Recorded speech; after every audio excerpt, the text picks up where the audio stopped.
soy Ezequiel Eboral y les doy la bienvenida una vez más a este ciclo de Fundación NCBC en el que conversamos con especialistas y protagonistas del comercio internacional y la integración regional. Hoy tenemos el placer de contar como invitada especial con Ana Vasco, directora del BID INTAL, con quien vamos a conversar sobre varios de los temas que viene trabajando desde hace años, como lo son la integración, comercio y género y las nuevas tecnologías. Hola Ana, bienvenida, gracias por sumarte a este ciclo. Bueno Ana, nos gusta arrancar estos diálogos preguntando por la trayectoria y por eso quiero preguntarte cómo te iniciaste en estos temas de comercio e integración y cómo construiste tu carrera profesional en ellos a tal punto de llegar a ser hoy directora del BID INTAL.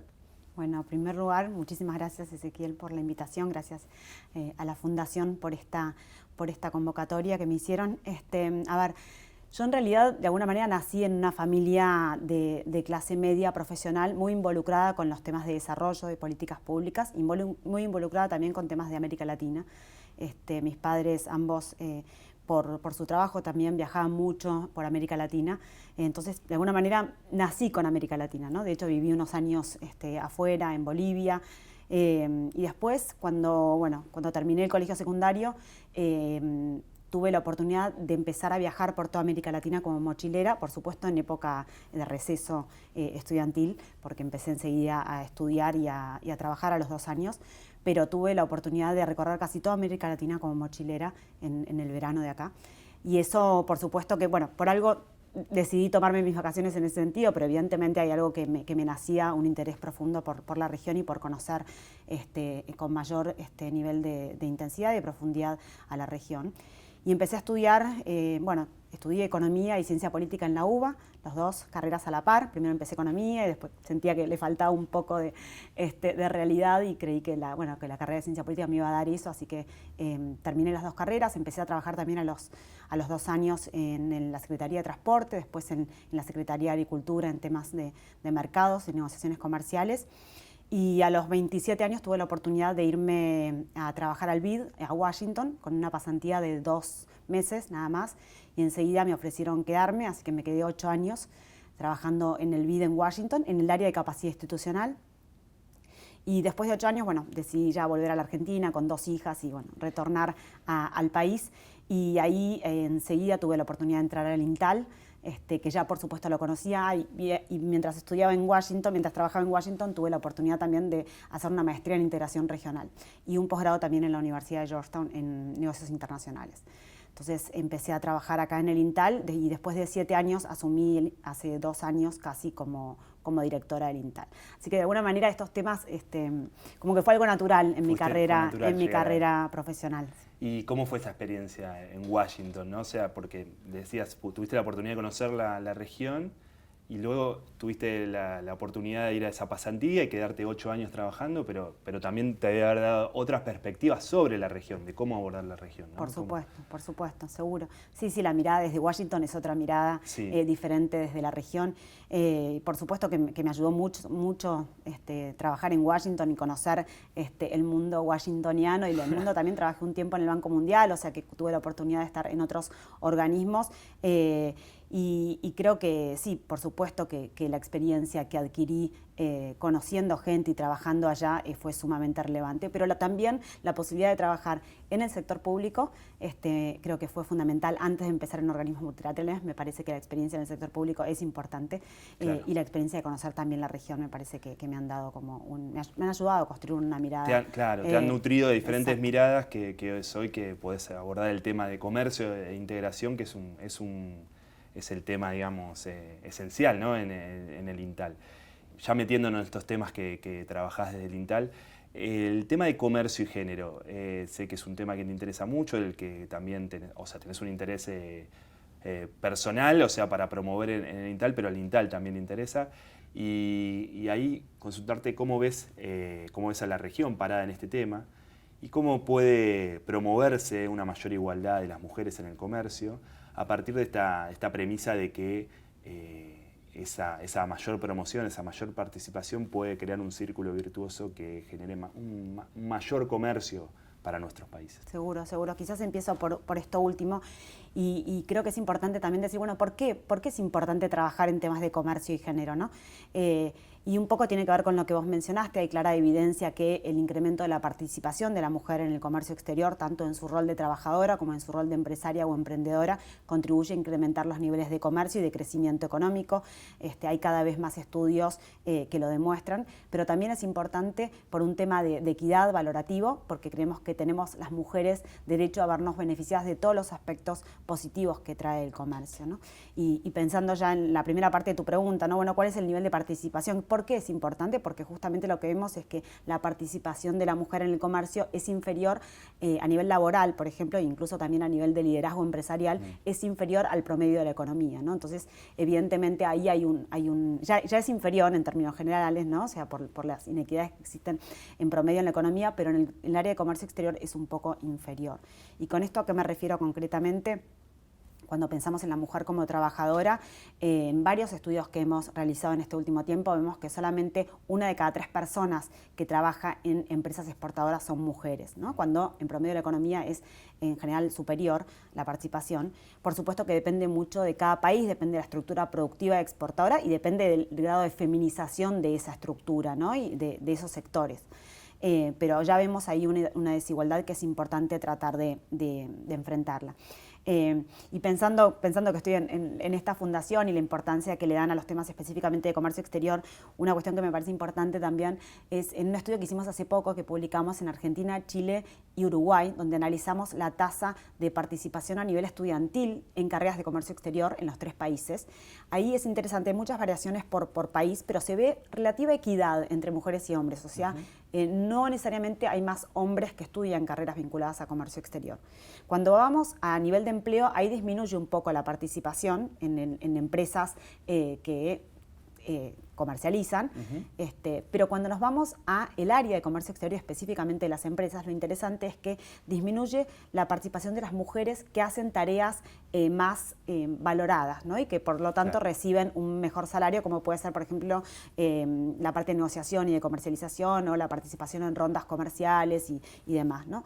Esas áreas en general están más ocupadas por hombres, ¿no? O sea, ahí se genera como una mayor desigualdad. Entonces, por eso decimos que es importante que más mujeres se involucren en estos temas, porque bueno, esas áreas son generalmente las mejores pagas, estamos hablando en general de empresas formales, etcétera, ¿no? O sea, que han encontrado un lugar, o sea, con este estudio han encontrado un lugar justo donde poner el foco y decir, bueno, acá hay que trabajar más por la igualdad, por promover más participación de las mujeres. Exacto. Qué interesante.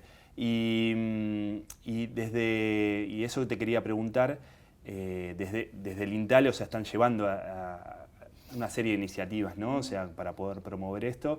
¿Qué nos podés comentar ahí? ¿Cómo están trabajando el tema, más allá del estudio que nos comentabas?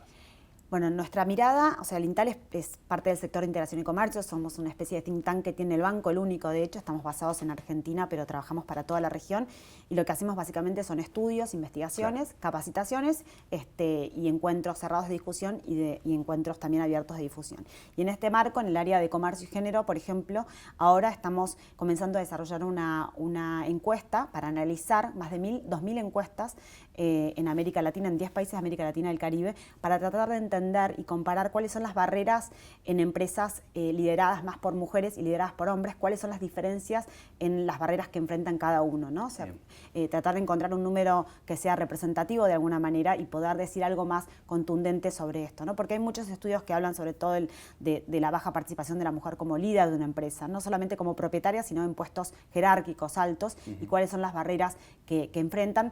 Hay varios estudios realizados, pero queremos, focalizar en estos 10 países de la región y tratar de entender bien eso, ¿no? Bien, bien.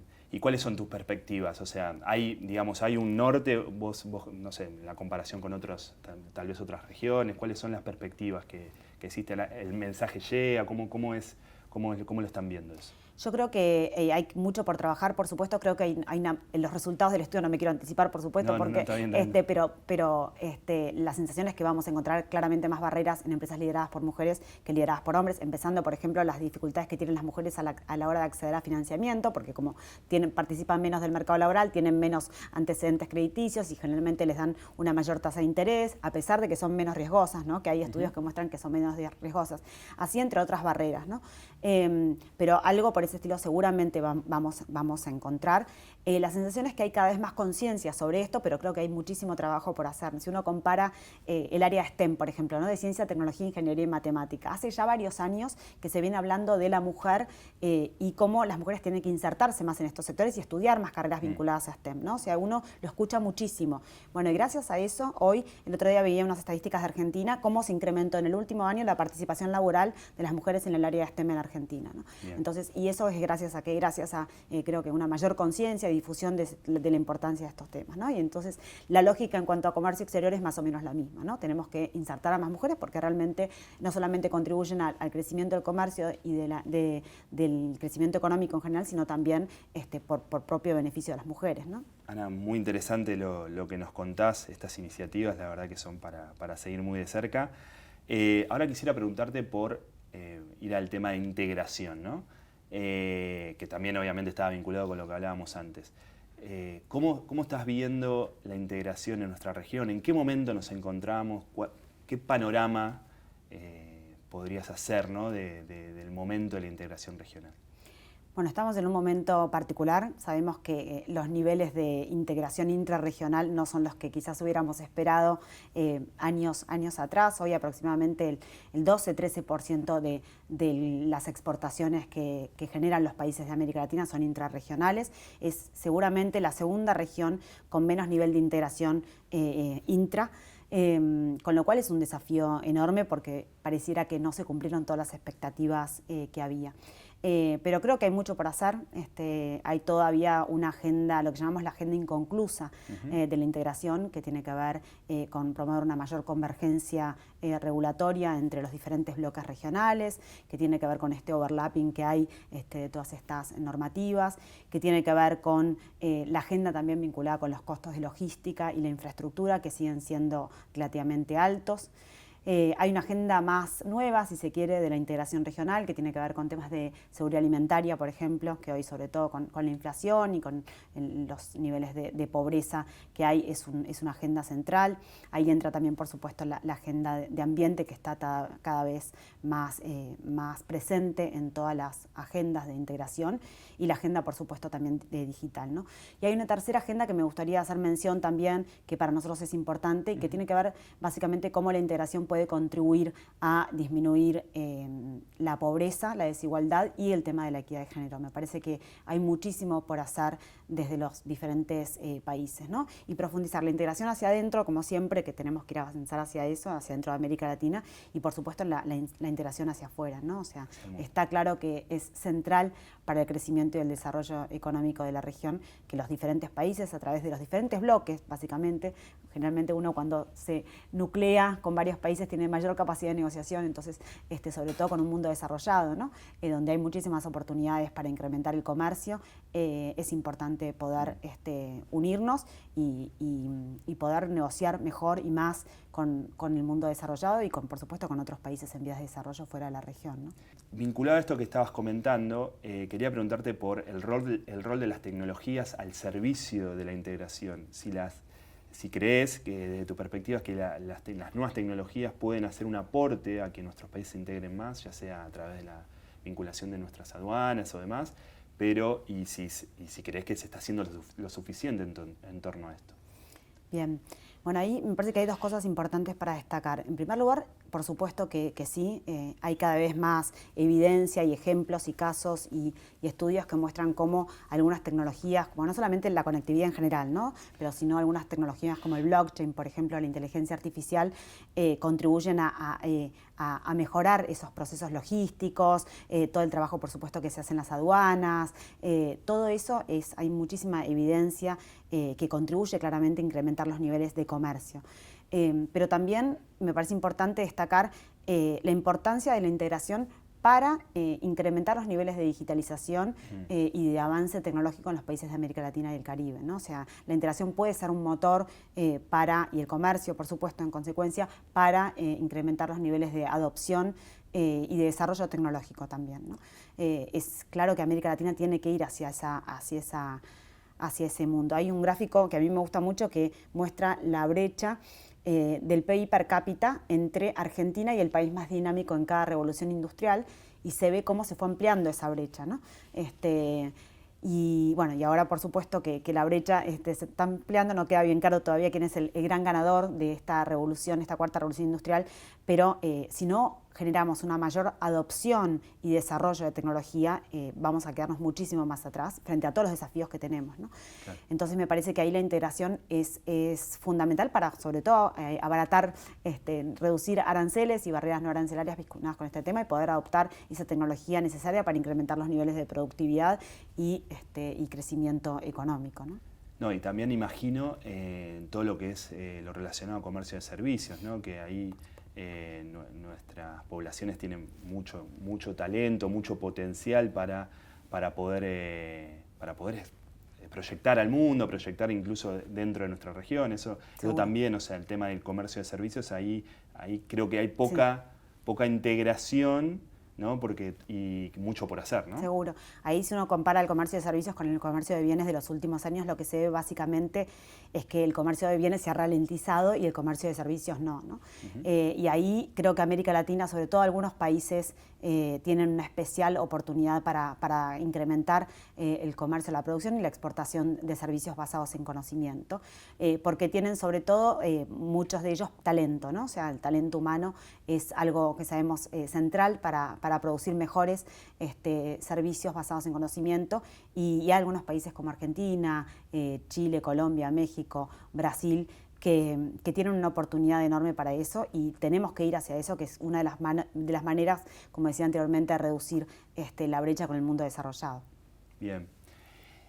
Y ahora, Ana, quisiera consultarte, digamos, es evidente que nuestros países tienen grandes desafíos de desarrollo en torno a pobreza, en torno a infraestructura, a informalidad. ¿Y cómo se vincula con la creciente tendencia en torno a los desafíos ambientales, ¿no? Ya sean regulaciones y demás, o sea, los compromisos adoptados por los países e incluso los esfuerzos que hay que hacer para poder afrontar los desafíos ambientales del cambio climático? ¿Cómo conciliamos estas dos cosas? ¿Es posible conciliarlas? Es difícil, es difícil, pero yo creo que tiene que ser posible, ¿no? Está claro que América Latina, sobre todo después de la pandemia, tuvo algunos desafíos quizás más urgentes o urgentes, ¿no? Como vimos, o sea, en los últimos 10 años antes de la pandemia, América Latina fue creciendo a un ritmo continuo, salvo en el 2016. Y lo que vimos también es que fue disminuyendo un poco la pobreza, la desigualdad, todos estos indicadores sociales han tenido bastantes mejoras, la cobertura de educación, etc. Vino la pandemia y lamentablemente hizo un paso para atrás en todos estos indicadores, y lamentablemente todavía, o sea, con la recuperación que tuvimos en el 2021 y 2022, todavía no llegamos a llegar a los niveles anteriores de prepandemia, ¿no?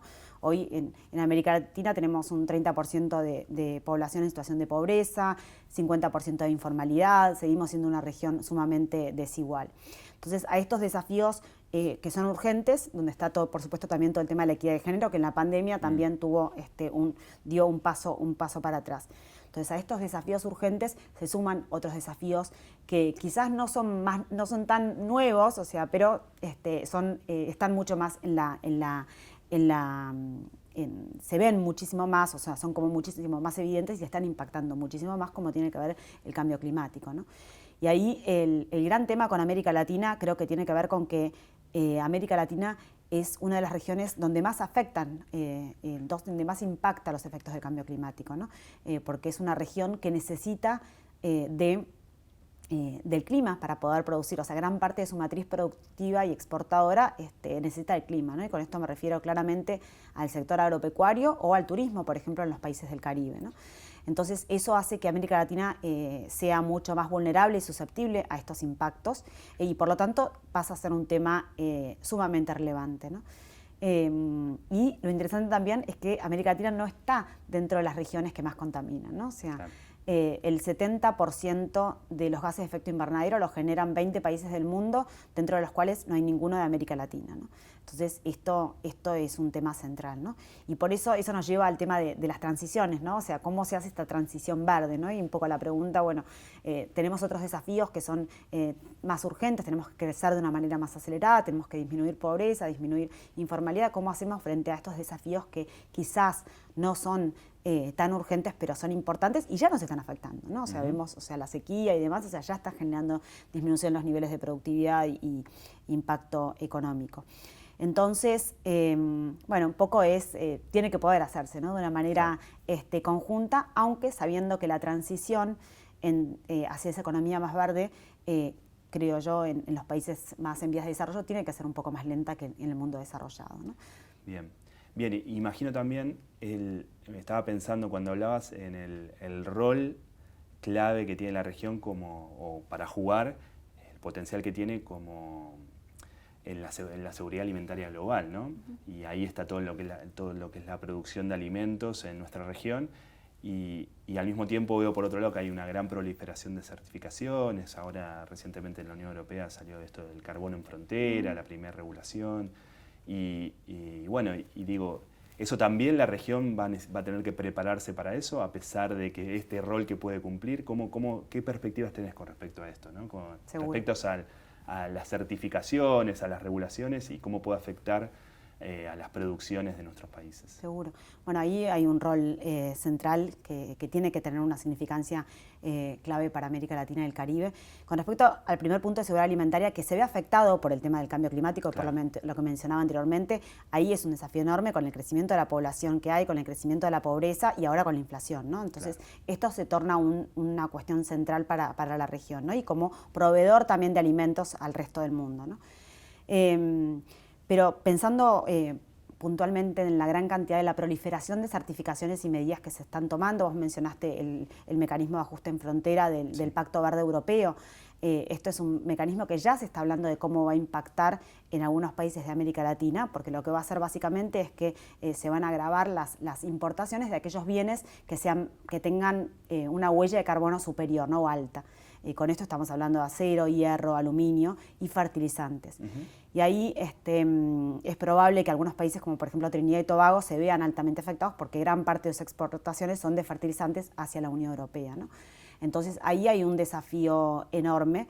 Y cuanto a certificaciones ambientales específicamente, lo que vemos es que hay cada vez más medidas que están tomando los países, cada vez se vuelven, no solamente cada vez hay más, son más complejas, más difíciles y más costosas de implementar, ¿no? O sea, y esto es un desafío cuando pensamos en una región con todas las dificultades que ya sabemos que tenemos, ¿no? Sí. Y sobre todo pensando en pymes, ¿no? En las pymes, o sea, más del 70% de las exportaciones de América Latina las producen en general pymes, que tienen muchísimas más dificultades a la hora de implementar una certificación, ¿no? Limitaciones en términos de financiamiento, de asistencia técnica, etc. Así que esto es un desafío enorme. Hace más relevante el rol de trabajar de juntos. Por supuesto. De trabajar juntos para justamente cómo poder hacer frente a esas regulaciones, ¿no? Seguro, seguro. Y ahí también otro que va a afectar es el tema del pilar del Pacto Verde Europeo vinculado con la deforestación, ¿no? Ahí está. Que plantea básicamente que se van a empezar a pedir certificaciones de aquellos bienes que hayan sido producidos en tierras, para asegurar que aquellos bienes que se están importando en la Unión Europea no hayan sido producidos en tierras que hayan sido deforestadas desde fines del 2020 en adelante, ¿no? O sea, para atrás no importa. Pero desde esta fecha. Y esto genera un desafío enorme, sobre todo en América Latina, en sectores, por ejemplo, lo que tiene que ver con carne, con soja, y con otros productos ganaderos, sobre todo, ¿no? O sea, es un tema que vos creés que hay que darle particular interés y hay que seguir porque justamente nuestras producciones pueden estar afectadas. Seguro, o sea, seguro. Sí. Por eso el rol, por supuesto, de los gobiernos, generando incentivos para producir ese tipo de bienes y servicios más ambientales y que puedan tener esas certificaciones. El rol, por supuesto, de los organismos multilaterales también brindando asistencia técnica y financiera. Y el rol de la cooperación internacional en general, ¿no? Sí. Y ahora, y esto para cerrar, con respecto a esto, ¿estás viendo iniciativas regionales en torno a cómo prepararnos mejor para esto o todavía crees que es un tema que en la cual no estamos muy orientados, o sea, prima la incertidumbre? ¿Cuáles son tus perspectivas con respecto a esto? No, hay cada vez más iniciativas, o sea, intentos de cooperación dentro de la región y dentro de los diferentes bloques regionales. El tema de cómo nos preparamos frente a cada vez mayor certificaciones ambientales es un tema que está en la agenda, claramente. Pero creo que todavía queda muchísimo para hacer, muchísimo para cooperar, para trabajar y para ponernos de acuerdo básicamente sobre determinadas certificaciones y qué hacemos, sobre todo pensando en los sectores que tienen más dificultades para implementar este tipo de certificaciones, ¿no? Bien.